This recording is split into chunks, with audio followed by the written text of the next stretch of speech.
Good morning, it's Jim from maverickstar Observatory. A couple of things we want to discuss in this video. Obviously you can get a bit of a clue of what we're going to be discussing with the background picture. Unfortunately, for me at the observatory, it's not just reporting on the good news like today. Kendall has, our superstar in Canada, has told us that the muon detector has arrived and he's had it running, so I'm going to be communicating with him a bit later on this afternoon, just running through a few things with him on the data that we're interested in, him sending us, not just for the magnetometer now in Canada but also the muon detector. Like I say, we have to report on both things, not just the progression of the observatory but also on the funding side of it, and we are a publicly funded observatory. And it's a bit frustrating for me to see other channels on YouTube getting a lot more financial support when they're doing a considerably lot less than us. It'd be very easy for me to change the tempo of the videos I put up on YouTube to, just merely sifting through stories that have been regurgitated from mainstream media and bringing them to your attention. Any one of us could do this. It doesn't require a lot of effort. But what we do here at the observatory is a little bit more than that. Over the years we've built quite a bit of equipment, and we've got a lot of equipment out in the field, and that has largely been due to the fact that we have had probably reasonable funding for the observatory up until last year. I know the pandemic has put a lot of people in financial stress, but it's not just being put in financial stress, it's that we've come under a lot more attack from world governments putting pressure on platforms like YouTube in suppressing information to the public. And if you're not on their line of narrative that they want to push the public, then you're going to find yourself getting some harsh treatment from these platforms, like unsubbing of subscribers to the tune of about 100 a month. But what it is a psychological attack on the creator. And YouTube claimed to be partners of a lot of the creators, and therefore you wouldn't expect a partner to be destructive in giving strikes for talking about certain subjects. And if you're not on the line of the narrative of the world governments, then you get also penalised for that. It's nothing short of suppression, guys. I've talked about this quite a bit over the recent months, and they will squeeze all of us out eventually if we do not huddle together and protect each other. Excuse me. So today really is about trying to do something about the funding hole that we've found ourselves in really over the last 8 or 9 months. I know it's difficult times, but we are coming close to an important time, and it's primarily based on the magnetic reversal, the things that we discuss. And I would like to think that a lot of people would think that this was worth while supporting, because this is, after all, the real anomaly that can affect humankind today at this point in time.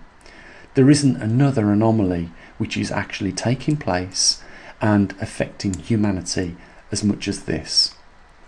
Coupled with the grand solar minimum, of course, the escalation of the problem increases. And like I say, you can browse YouTube for a lot of other topics, and it's not my job here today to talk about those, such as Blue Star Katrina, the 10th planet coming into our solar system, etc, etc, etc. It's just to really tell you that you don't need to look any further for an important anomaly that is taking place other than the magnetic pole reversal, because this is an event that hasn't happened in 780,000 years, and it is happening right now. You have to ask yourself the question, why do world governments want to suppress information on things like that, and why, when they talk about democracies around the world, do they want to, at the same time penalise people for, giving out information, albeit on an alternative scale? It is clearly against the rules of freedom of information and a lot of other freedoms. I think you will agree. I know it's difficult, guys, to put the little bit of effort in to fill out the form to make a donation. But we simply can't, build equipment like muon detectors that we sent out to Canada without a little bit of funding. And, when you put it into perspective, how much it would cost to buy a muon detector as opposed to the way we go about it, building it and programming it ourselves, the cost would run into, thousands very quickly if we was to be purchasing these things. So, as usual, I've been very efficient and, sparingly with the money, and put it into the right areas that we've needed in order to give us a fair crack of the whip in order to get this equipment built. It costs just a little over £200. Then there's the price of sending it out to make a muon detector. If we was to buy them, it would be probably over £6,000, just to put it into perspective. Magnetometers, I wouldn't know first of all where to go to buy one. And again, we manufacture those. And don't forget there was a 2-year development on building the Trimag system, because there wasn't anything you could purchase off the shelves. And when we looked into having electronic companies build it, it was over £100,000. So we have, a lot of money's worth of equipment, and it's already out there in the field. And we're doing an amazing job. Tomorrow we will locate the exact position of the magnetic North Pole and relay that to you guys, and it will go up onto the supported website for all the information that we provide. So I hope, if anything, we've encouraged just a few more people to make that little bit of an effort to support what we do.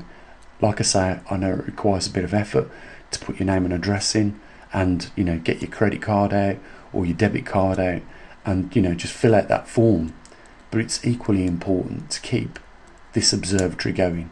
I think you would agree that we do a lot more than just talk on our channel. We actually use the scientific method in putting equipment out there in the field, recording the data, processing that data, and then relaying it back to you guys. Why wouldn't that be worth supporting?